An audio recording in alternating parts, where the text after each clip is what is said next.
ලග්නලාභී ඔබගේ නවවන භාවයේ හෙවත් පුණ්‍ය ස්ථානයේ තමයි කුජ ග්‍රහයා පැමිණෙන්නේ එළඹෙන ඔක්තෝබර් මාස 27 වන දින සිදුවන කුජ ග්‍රහ මාරුවේදී. ඒ වගේම තමයි නවවන භාවයේ වගේම ඔබගේ දෙවන භාවයේ අධිපතිත්වයේ දරන්නේ මේ කුජ කියන ග්‍රහය.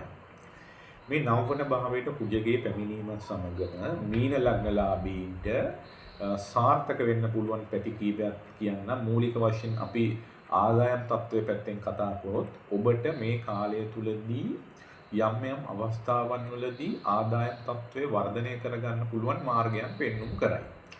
හැබැයි ඔබට මේ මාර්ගය හරියට නිවැරදිව හඳුනා ගැනීමට යම් ගැටලුවක් එනවා. විශේෂයෙන්ම ඔබ අර ආත්ම විශ්වාසය අඩුව පීඩා විඳින්මින් ඉන්න නිසා මේ සෙනසුරු ඒ රාශියක තත්වයන් මත. ඉතින් කෙසේ හෝ මෙන්න මේ මාර්ගයන් හරියට අල්ලා ගන්න පුළුවන් නම් ධනය විශේෂයෙන්ම හදිසි ධනලාභ වර්ධනය කර ගන්න පුළුවන් හැකියාවන් පැහැදිලි ලෙසම මෙන්න මේ කාලය තුලදී ඔබට උදා වෙනවා.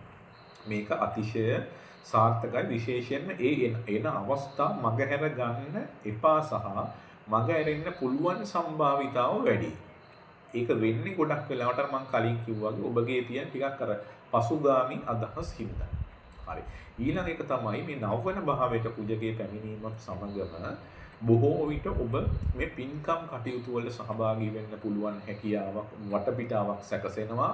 එතනදී ඒ පැත්තට වැඩිපුර සම්බන්ධ වෙලා ඉන්න මීන ලග්නලාභීන්ට අතිශය සාර්ථකයි මේ පිරිසක් සමග කරන ආගමික කටයුතු වලින් දැඩි තෘප්තිමත් භාවයකට පත් වෙන්න පුළුවන් හැකියාව.